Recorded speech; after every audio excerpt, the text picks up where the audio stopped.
Question comes from Antoine Jackson. He says, do you think the Miami Dolphins should sign Ladarius Green? This is a great question, and I don't know why I haven't talked about this yet, but the thing about Ladarius Green is before I say anything about Ladarius Green, I want to just make this as 100% clear as I possibly can.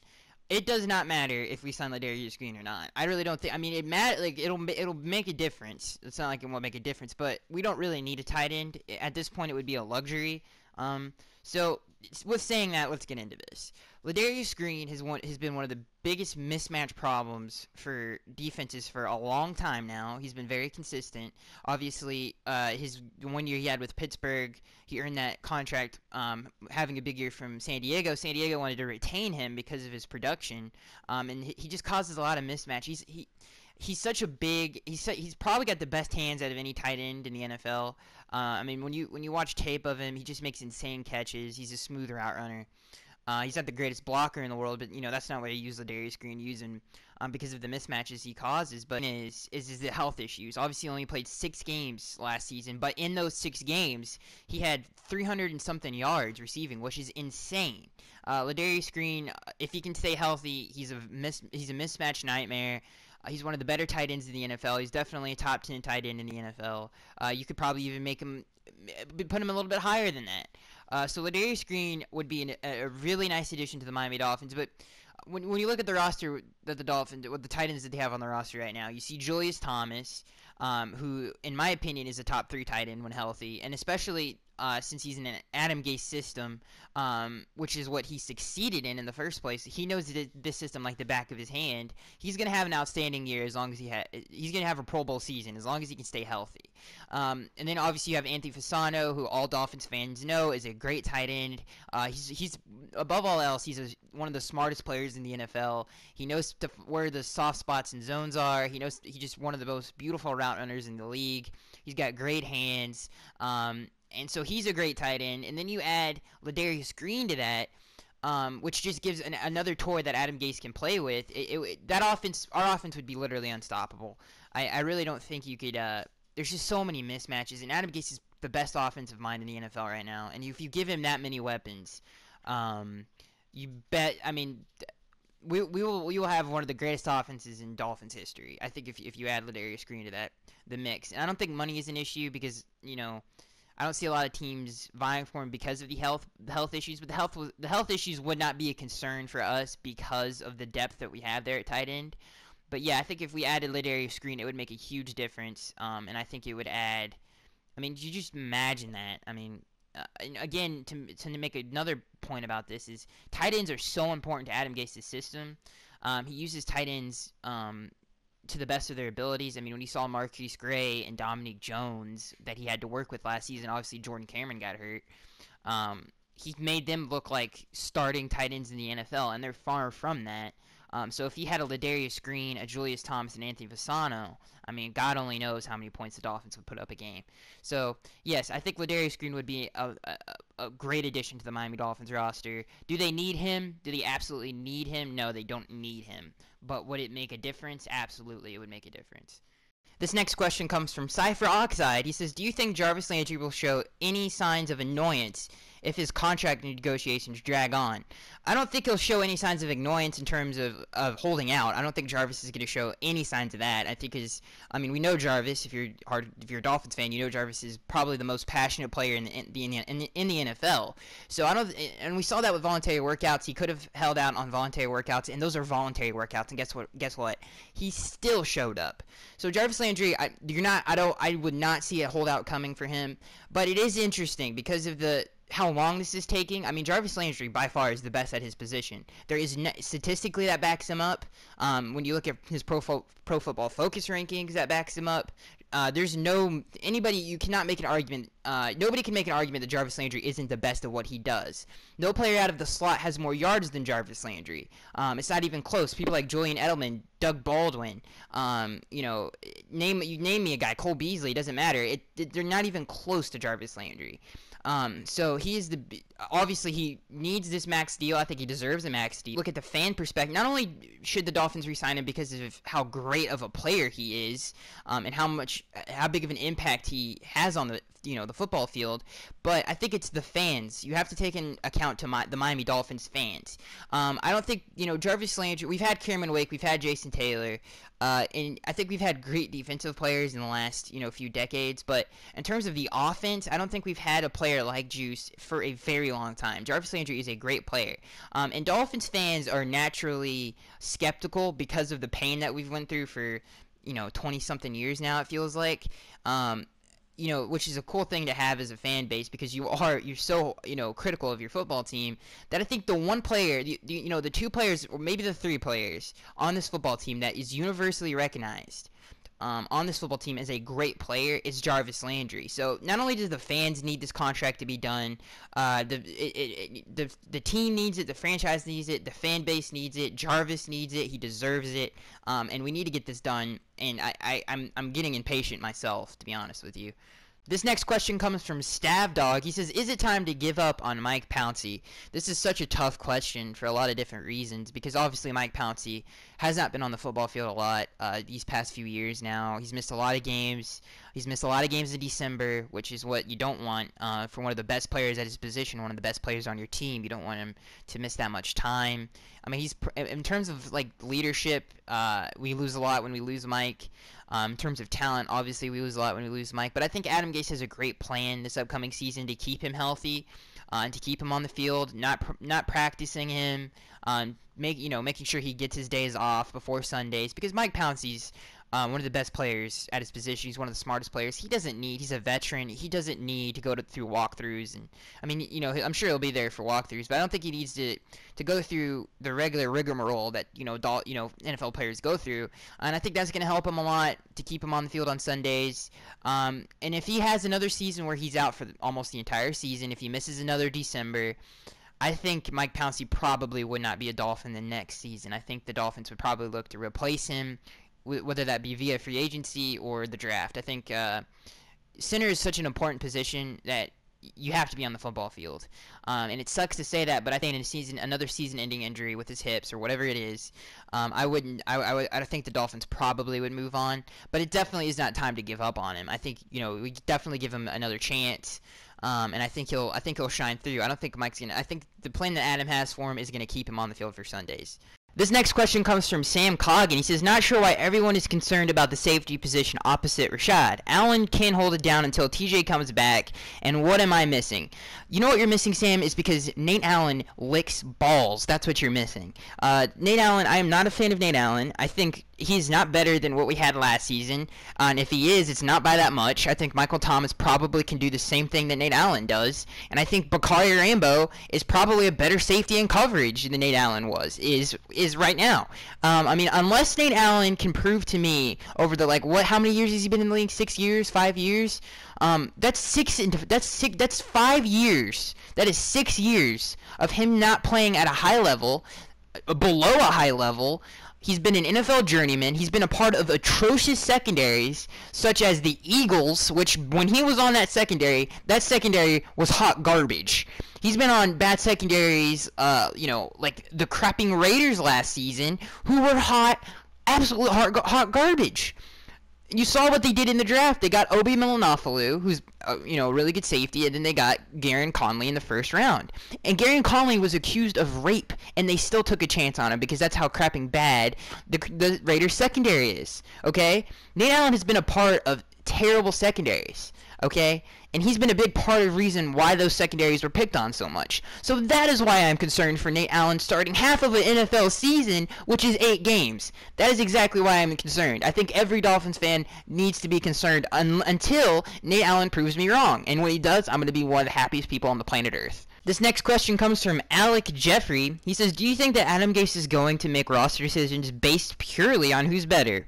Or do you think the history of past players will outweigh the immense talent and depth available? This is a deep and somber question, Alec. This is a really, really, really deep question. Here's what I'll say about this, and this is, you can look at this up, you can watch it, this is a fact. What Adam Gase said, in the first, I think it was the first day of rookie minicamp, he said to the rookies, he said, it doesn't matter who's above you, it doesn't matter if you're better, you will have a spot on this roster, you're better than the player ahead of you. So that gives people, obviously that gives, sends a great message about the culture of the Miami Dolphins, about the organization of the Miami Dolphins. It sends a straightforward message that if you're better, if you're better than a guy who's been in the league for 10 plus years, and you just got here, then you'll start. And I think that's a beautiful message that Adam Gase has sent to the football team. I think that's a beautiful culture. So if Raekwon McMillan, let's say Raekwon McMillan is head and shoulders above Lawrence Timmons, he absolutely will start. Now I understand why you're asking this question, because in the Joe Philbin era of if he was head and shoulders above Lawrence Timmons, they wouldn't have started him because they just paid him this big deal, big contract, and a lot of organizations still do that, but not the Miami Dolphins. I mean, like we saw that with Mario Williams last season. We paid him a lot of money to do a lot of nothing. So, and he didn't start. So, yeah, I think Adam purely makes roster decisions based on the talent level. If somebody is better than somebody, they will start. I don't care if you're Joe Schmo, you just got done serving McDonald's, and you're better than everybody on our roster, you will start. This next question comes from Jared Dickerson. He says, does Devontae Parker need to lead the team in receiving this season to remain on the team for years to come? I don't think he needs to lead the team in receiving necessarily, but I definitely think he has to have a big year. I think he has to have a big season. I think he has to have a breakout season to remain a Miami Dolphin for the long haul. I think he has to, if he wants to get a contract extension, which the Dolphins have said publicly that they are wanting to give him that. They want to extend him through 2020. You guys can read about that online. I don't know. I can't remember what article it was, but they want to keep this nucleus together, show that he is the guy that we thought he was when he was coming out of Louisville. Obviously, the injuries have ailed him. He hasn't been consistent. For some reason, in December and November, he plays his best football, which is what we need him to do. But he needs to play his best football for the entire season. I mean, coming out of college, 6'3", 4'3", 40 time. He's a really good route runner. I think he's always been that. He's not been a very consistent route runner, but he can definitely be a great one. And he's definitely one of the better high point ball guys. His years that he's been in the NFL, he's had some insane high point catches. He's one of the best run after the catch receivers I've ever seen come out of college. So Devontae Parker has everything, the tools, he has everything you need to be one of the best receivers in the league, and I think he's going to show a lot of people that he is this upcoming season. This next question comes from Mikhail Hansen. He says, how do you think our starting lineup will look this upcoming season? It's hard to tell because with Adam Gase, you really never know. But I'm going to say the starting offensive line is going to be left tackle, obviously Laramie, left guard, probably Ted Larson, center, Mike Pouncey, right guard, Jamon Bushrod, right tackle, Juwan James. I think that's good. Actually, let me take that back. I think left guard, Isaac Asiata, center, Mike Pouncey, right guard, Jamon Bushrod, and then right tackle, Juwan James. I think that's the offensive line. I think the receivers, you got Devontae Parker starting on one of the outside positions. Then you have Kenny Stills and obviously Juice in the slot. Then you have Leonte behind him. And then you have probably Isaiah Ford or Jakeem Grant, depending on who has the better offseason there. So I think that's probably what your receiver core is going to look like. And then you obviously Tannehill is going to be the starting quarterback. I think, did I say tight end already? I think it's going to be Julius Thomas and Anthony Fasano at the 2 tight end spots, unless Ladarius Green somehow gets signed. And then I think that's just the entire offense, I'm pretty sure. Oh, excuse me, running back, I think it's going to be Jay Ajayi. I think probably Kenyon Drake behind him, and then Damian Williams behind him. Maybe Devon Smith sneaks his way in there. I don't know. I mean, Lord. I think it's going to be, for at least the first, I think this is what the starting lineup should be, because I'm not going to count Nate Allen. I'm going to say Rashad Jones on, obviously, the safety position.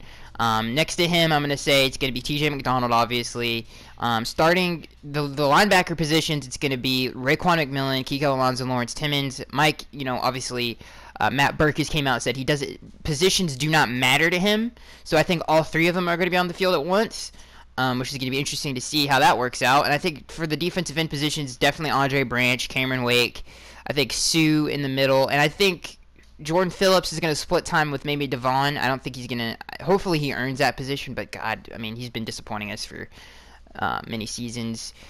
And then the corners, obviously, I have Byron definitely starting and Xavier starting. And then I have in the slot corner spot, I have – oh, man. I'm going to say Bobby McCain is going to start there, and then I think behind Xavier and Xavier and Byron, then you're going to have Tony. And then behind Tony, you're going to have Cordrea. So I think that's the defense. I'm pretty sure I got all the positions right. So I think that's what the lineups are going to look like this upcoming season. This next question comes from Crystal Anity. I think that's how you say his name. He says, do you think Lawrence Timmons is a good fit for the Miami Dolphins? It's a great question. You know, when you look at Lawrence Timmons, and I think one of the things that really attracted us to Lawrence Timmons is he played in a division for so long and so many years and had so much success in that division. Obviously, he's on the age of 30, so he's still in his prime. He's not like somebody who's like 32 or 34. He's still got, you know, good 3 years left in his career to play at a high level.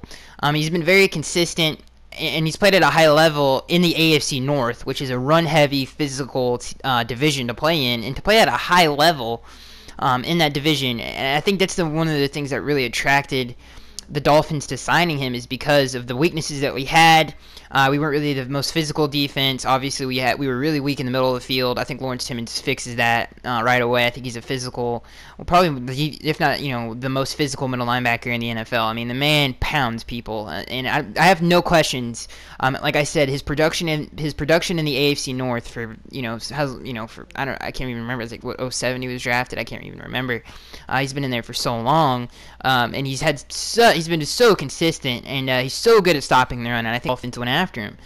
So I think in that area, I think that's why he fits the Dolphins so well, is because he is going to help us stop the run. And I think switching from a 3-4 to a 4-3 is not that big of a deal, especially since he plays middle linebacker. It's not even a big deal at all. So he is definitely a fit in that aspect. I think where the weaknesses of Lawrence Timmons comes in or not the weaknesses, but the question marks, is that he really has struggled against a quick passing game. He struggled against New England, and there's a lot of tape of Lawrence Timmons going up against New England, and he just really struggled. That's one of the bigger concerns. Other than that, I really don't have any other concerns. I think coverage is probably the biggest question mark, like I just said. When you watch tape of him against New England, it was pretty bad. So I think he's a great fit. I think he's going to help us in he's going to help us in the biggest area of need, which is stopping the run. And like I've said before, like, you know, people like Neville Hewitt and who can play in your quarters package or nickel package on obvious passing downs can play in coverage. Lawrence Timmons doesn't have to do that. So yeah, I think he's a good fit. This next question comes from the Gamer12345, and he says, predict stats for Ryan Tannehill for this upcoming season. This is obviously a fun question to answer. The yards, I think, is where it's the hardest part, because of I think we're going to pass it a lot more this upcoming season. So yards is a tricky one. I think we're going to get I think Tannehill will reach the 4,000 yard mark this upcoming season, or maybe he'll get really close to it. But I think he's going to hit it again. I think that would be his third time reaching that milestone, which is pretty tremendous. It's pretty awesome. I think he'll reach 4,000 yards, maybe a little bit less than that. Maybe he gets close to 4,000. But I'm going to stick to my answer. I'm going to say 4,000. I'm not going to give you a vague answer there. In terms of touchdowns, that's easy. I think he's gonna have a career high in touchdowns for sure. I think he's gonna get around 30 to 32. I think that's where that would be, obviously that would be his career. His right now is 27, so I think he eclipses that. I think he gets in the 30s. And interceptions wise, I would say probably around 12, just like he does every year he's been in the league. Basically, he's only thrown. I think his career high in interceptions, I think, was 17. And that was his second year, which was one of the worst offensive lines I've ever seen in my life. So yeah, I think, again, just to recap, Tannehill, 4,000 yards flat, 30. Just to give you a real number, I'm going to say 31 touchdowns, and 12 interceptions.